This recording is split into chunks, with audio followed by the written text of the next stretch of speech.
జై శ్రీమన్నారాయణ.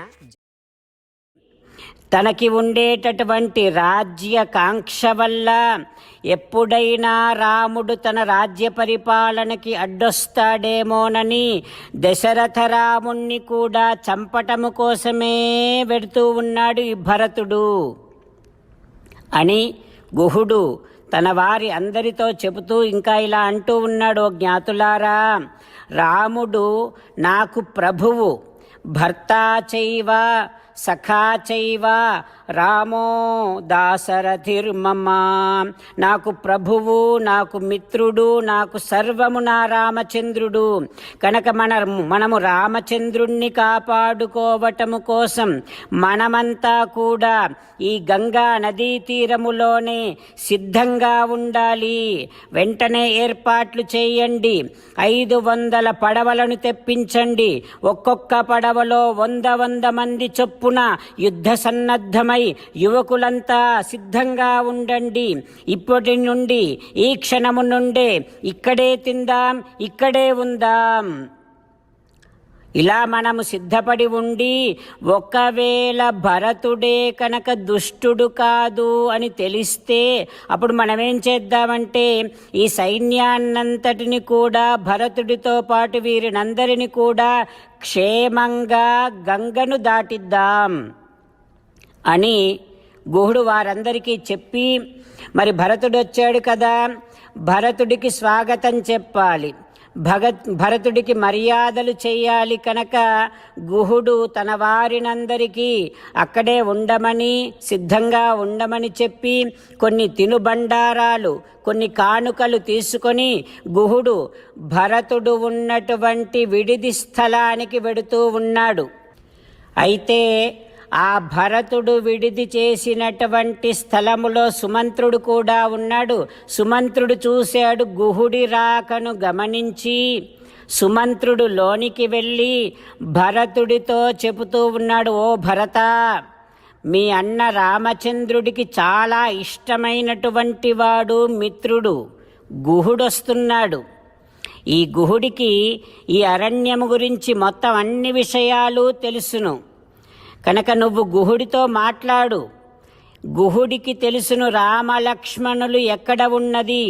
కనుక నువ్వు గుహుడితో మాట్లాడి రామలక్ష్మణులు ఎక్కడ ఉన్న విషయాన్ని తెలుసుకో అని సుమంత్రుడు భరతుడితో చెబుతూ ఉన్నాడు. గుహుడు వస్తూ ఉన్నాడు భరతుడు ఉన్నటువంటి స్థలానికి. సుమంత్రుడు భరతుడితో చెప్పగానే, ఇదిగో గుహుడు వస్తున్నాడు భరత అని చెప్పగానే భరతుడు వెంటనే అంటున్నాడు, సుమంత్ర, గుహుడిని లోపలికి పంపించండి అన్నాడు. గుహుడు తన బంధువులందరితో కలిసి లోనికి వెళ్ళి ఆనందముగా భరతుడి దగ్గరికి వెళ్ళి ప్రణామము చేసి భరతుడితోని గుహుడు ఈ రకంగా అంటూ ఉన్నాడు, ఓ భరత, నేను పాలించేటటువంటి ప్రాంతమంతా కూడా నీ ఇంటి వెనక ఉండేటటువంటి, నీ రాజభవనము వెనక ఉండేటటువంటి పెరటిలాగా అనుకో. అంత స్వేచ్ఛగా ఉండు భరత. ఇక్కడ మీరాక మాకు ముందే తెలియదు, తెలిస్తే అన్ని ఏర్పాట్లు నేను చేసి ఉండేవాడిని. ఓ భరత, నన్ను మీ దాసుడిగా ఈ ప్రాంతాన్ని మీ ఇంటిలాగా భావించి ఇక్కడ విడిది చేయండి. అన్ని రకాల తిను పదార్థాలు మా వద్ద ఉన్నాయి, నేను తీసుకొని వస్తా. ఈ సైన్యానికంతటికి కూడా నేను భోజనం ఏర్పాటు చేస్తా. చక్కగా భోజనాదులవి చేసుకొని ఈ రాత్రి ఇక్కడే విశ్రాంతి తీసుకోండి, మీకేం కావాలన్నా అడగండి అంటూ గుహుడు ఎంతో ప్రేమగా మాట్లాడినటువంటి మాటలు విని భరతుడంటూ ఉన్నాడు, సీతారామచంద్రులను మనసారా ధ్యానము చేస్తూ పరమదయాలువు పరమశివుడు చెప్పిన పరమపావన రామనామాన్ని చెబుతూ మనము రామనామ గానము చేస్తూ ఉంటే అదిగో సీతారామచంద్రులు, పార్వతీ పరమేశ్వరులు, ఆంజనేయ స్వామి, సకల దేవతలు, పితృదేవతలు, మహర్షులు, ఆచార్యులు, భాగవతోత్తములు అందరూ మనని చూసి ఆనందముతో అనుగ్రహిస్తున్నటువంటి దృశ్యాన్ని భావన చేస్తూ నోరారా రామనామగానము చేద్దాం.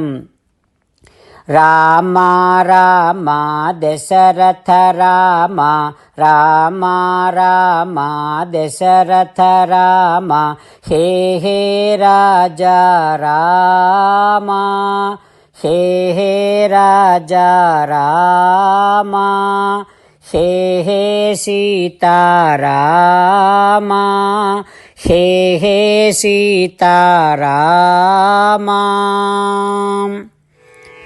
జై శ్రీమన్నారాయణ. భక్తులకు ప్రత్యేకమైనటువంటి విజ్ఞాపన.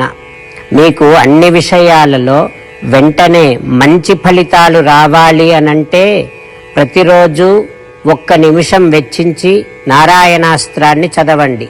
ఇక మీకు తిరిగే ఉండదు.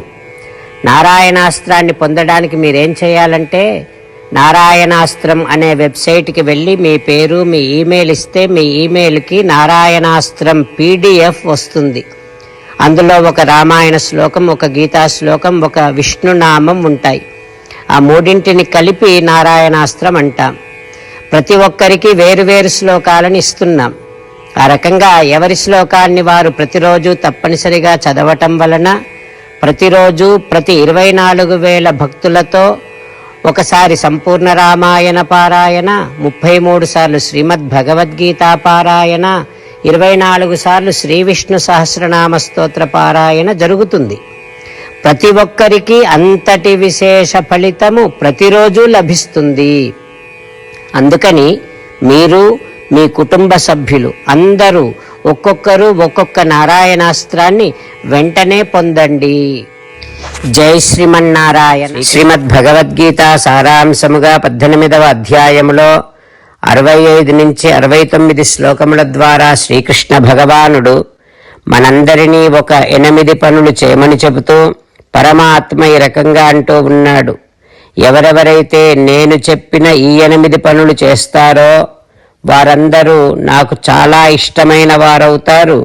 అప్పుడు వారిని నేను సకల పాపముల నుండి, సకల దుఃఖముల నుండి విముక్తులను చేసి నా అంతటి వారిగా చేసుకుంటా, తరగని ఆనందాన్ని అనుభవింపచేస్తా.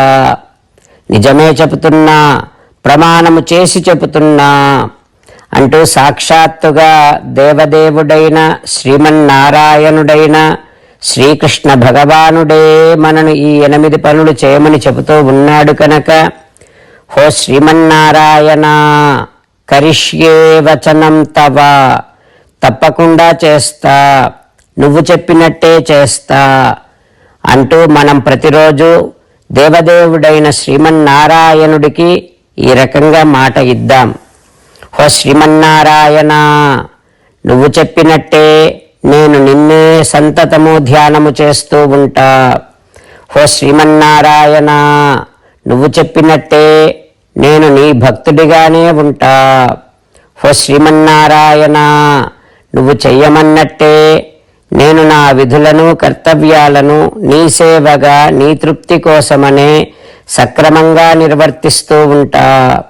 హో శ్రీమన్నారాయణ, నువ్వు చెప్పినట్టే నేను నీవాడిని అనే మహావిశ్వాసాన్ని సంతతము కలిగి ఉంటూ నా హృదయములో నీకే నమస్కరిస్తూ ఉంటా. హో శ్రీమన్నారాయణ, మామేకం శరణం వ్రజ, నన్నొక్కడిని మాత్రమే శరణు వేడుకో అని నువ్వే అన్నావు కనుక నేను నిన్ను ఒక్కడిని మాత్రమే శరణు వేడుకుంటా. హో శ్రీమన్నారాయణ, మా శుచః, ఇక దుఃఖించకు అని నువ్వే నాకు భరోసా ఇస్తూ ఉన్నావు కనుక నేను ఇక దుఃఖించను. హో శ్రీమన్నారాయణ, నువ్వు చెప్పినట్టే నువ్వు నా కోసమని చెప్పిన శ్రీమద్ భగవద్గీతను ఎప్పుడో ఒక్కసారి కాకుండా ప్రతిరోజు కనీసము 1 శ్లోకాన్నైనా అనుసంధానము చేస్తూ గీతోపదేశాన్ని జ్ఞాపకం చేసుకుంటూ ఉంటా.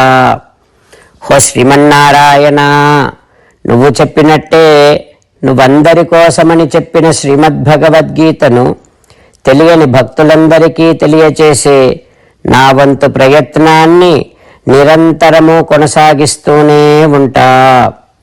ఓ శ్రీమన్నారాయణ, నేను నువ్వు చెప్పినట్టే చేస్తా, నీకు నచ్చినట్టే ప్రవర్తిస్తా, నీకోసమే పని చేస్తూ ఉంటా. కరిష్యే వచనం తవ.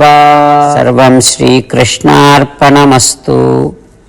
జై శ్రీమన్నారాయణ.